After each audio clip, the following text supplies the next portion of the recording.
Hello all, welcome to this third international conference on data science, machine learning and applications. Myself Dr. M. Vishnu Prasad and I am here to present our paper on dynamic weighting selection for predictive torque and flux control of industrial drives. Our paper ID is 9 and the authors of this paper are myself Dr. M. Vishnu Prasad, Dr. B. Anil Kumar and Mrs. P. Tanuja, and we are from Triple Department, Vagdevi College of Engineering, Warangal, Telangana, India. This is the overview of the presentation. Initially, I'll start with introduction to the induction motor drive control techniques, followed by objective of this paper, followed by the implementation of predictive torque and flux control, and it is popularly known as predictive torque control, followed by implementation of proposed predictive torque control, followed by the results, followed by conclusion. The typical arrangement of industrial drive for speed control is shown in this figure. In general, induction motor is used to drive the required mechanical loads in the industries. This typical arrangement mainly contains the front-end diode rectifier, followed by the DC link, followed by a two-level voltage source inverter. The output of this voltage source inverter is connected to the stator terminals of three-phase induction motor. The rotor of this induction motor is coupled to the mechanical load which is to be driven, and this is the most typical structure used in the industries for variable speed operation. The control circuit is used to generate required switching signals to the two-level voltage source inverter so that inverter can give the required electrical power at the stator side of the induction motor so that required mechanical power available at the rotor side. The selection of control technique plays a major role in drive's performance both in terms of steady state and dynamic operating conditions. So hence the selection of control technique is one of the key aspects in the successful implementation of industrial drives. These are the various control techniques available for the speed control of induction motor drive, and these techniques are mainly classified as scalar control and vector control techniques. Under scalar control technique, V by F ratio control technique is the popular control technique and it is the simplest control technique to implement. However, it suffers with poor dynamic response. To overcome this problem, so mainly vector control techniques are preferred for fast dynamic response as well as improved steady state response. There are two popular vector control techniques are there. One is field oriented control and another one is direct torque control. These two control techniques are very popular in the industries for their fast dynamic response and improved steady state response. Now, the classical field-oriented control and direct torque control methods are being compared with their counterparts in finite control set model predictive control methods. So the structure of field-oriented control for the speed control of induction motor drive is shown here. Initially, the stator quantities and mechanical speed will be measured. The stator quantities will be converted into rotating quantities. When it comes to the control structure, it contains an outer speed loop, inner current loop, followed by a PWM technique to generate the required switching signals for the inverter. When it comes to the control structure of direct torque control, here also the stator quantities and mechanical speed are being measured. The stator quantities will be converted into stationary reference frame quantities.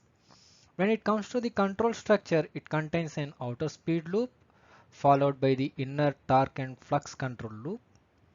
And here, based upon the torque and flux errors and location of the stator flux in the complex plane, a predefined switching table is used to generate the required switching signals. The control structure of direct torque control is simple compared to the field oriented control, hence the dynamic response of the DTC is slightly better than field oriented control.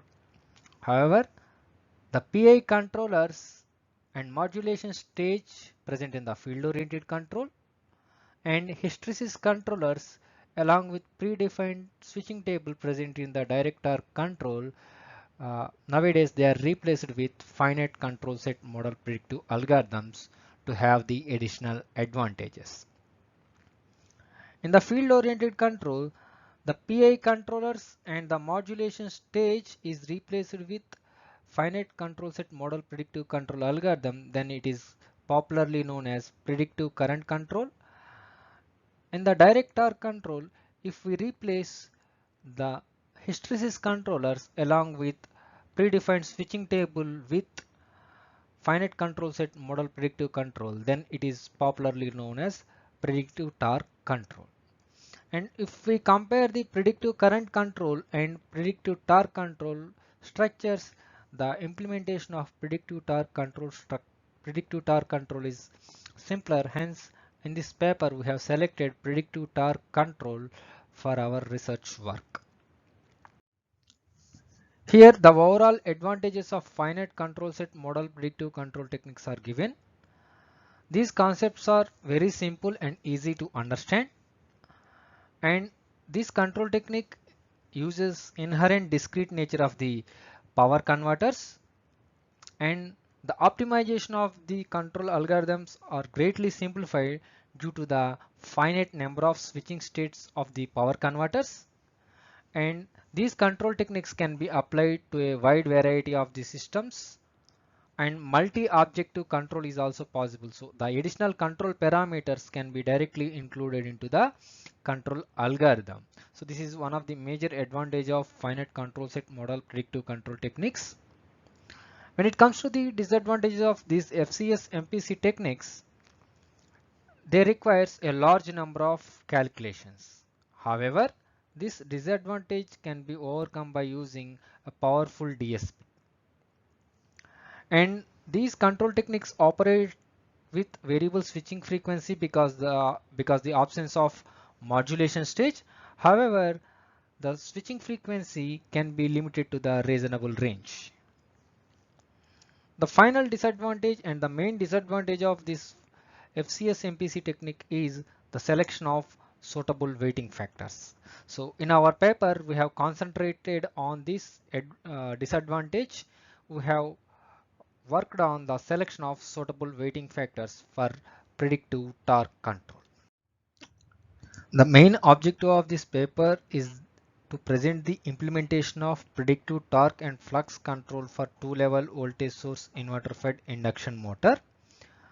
The major drawback of this predictive torque control is the selection of weighting factor in the objective function. However, to address that problem, a dynamic weighting factor selection in the cost function is proposed for predictive torque control of induction motor drive in this paper. The generalized steps involved in the implementation of predictive torque and flux control of induction motor are as follows. It requires the modeling of two-level voltage source inverter and three-phase induction motor. The initial step is the estimation or measurements of control parameters. In the predictive torque control, the control parameters are torque and stator flux. And the second step of the control algorithm is the prediction of control parameters for the next sampling period. And the final step of this control algorithm is the optimization of the cost function to select the suitable control action. Here the modeling of two-level voltage source inverter is presented. The generic diagram of two-level voltage source inverter is shown in this figure. The various states of switches present in each leg are shown in equation 1. Equation 2 represents the voltage vector, output voltage vector of the inverter. Here the operator A is nothing but cos 120 plus J sin 120. This two-level voltage source inverter contains 8 switching states. Out of 8 switching states, 6 switching states will give the active voltage vectors, 2 switching states will give the null voltage vectors. So these switching states are given in the table 1 and their voltage vectors location in complex plane are shown in figure 8.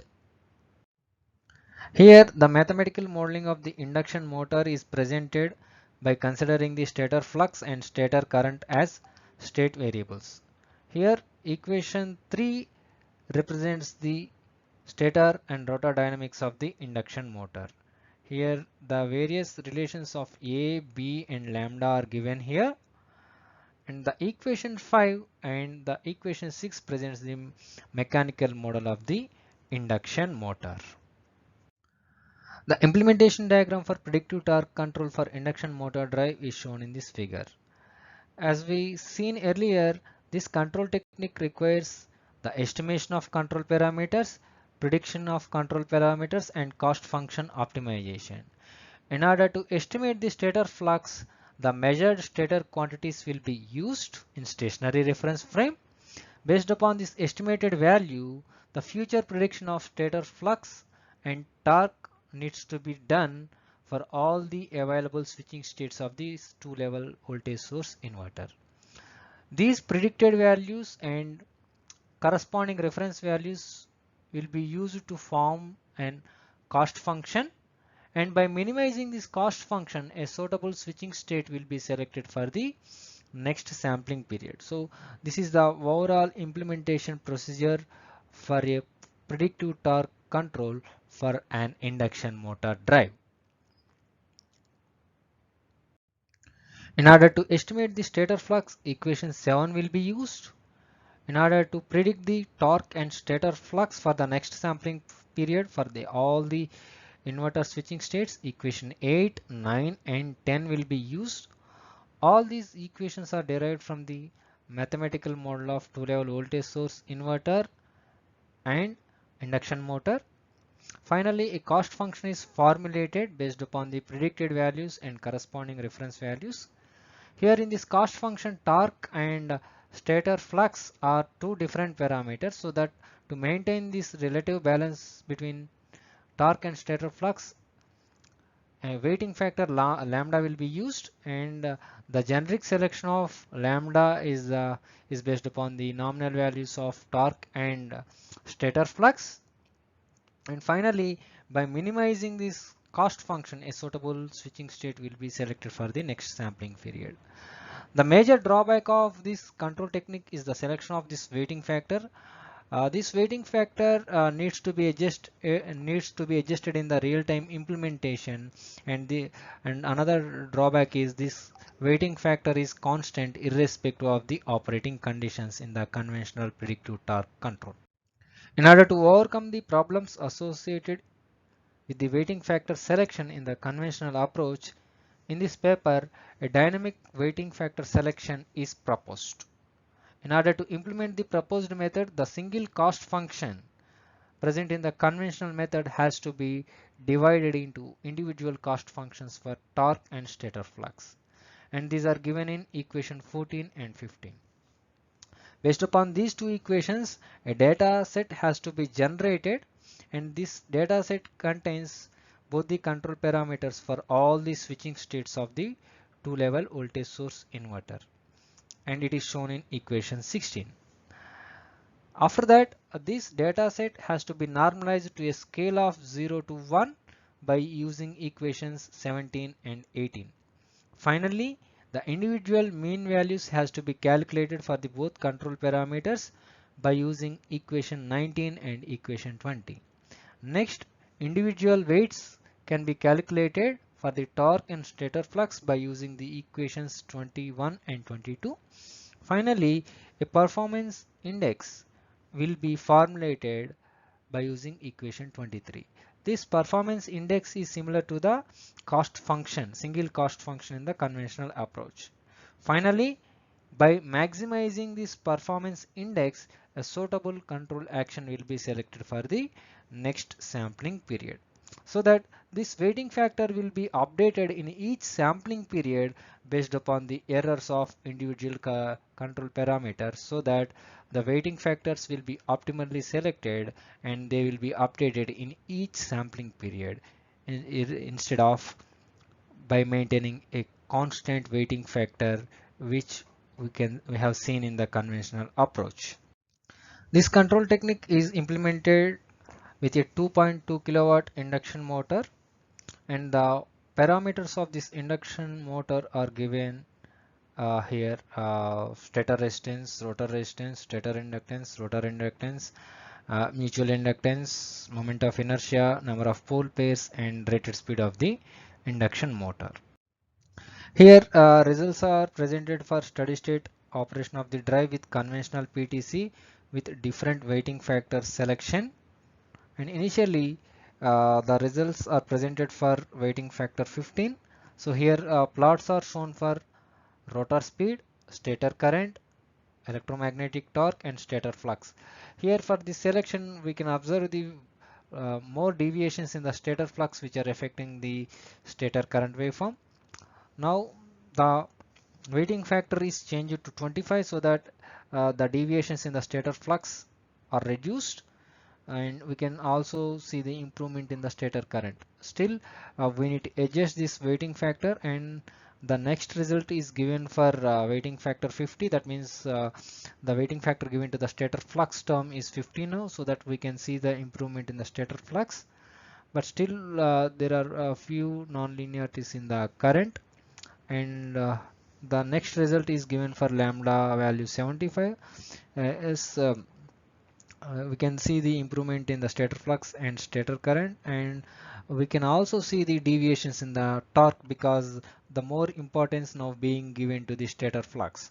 Finally the steady state result is given for lambda is equal to 90, as here without much improvement in the stator flux we can observe the more deviations in the torque. So by having the various simulation and experimental results in the real-time implementation, then lambda value will be selected as 75.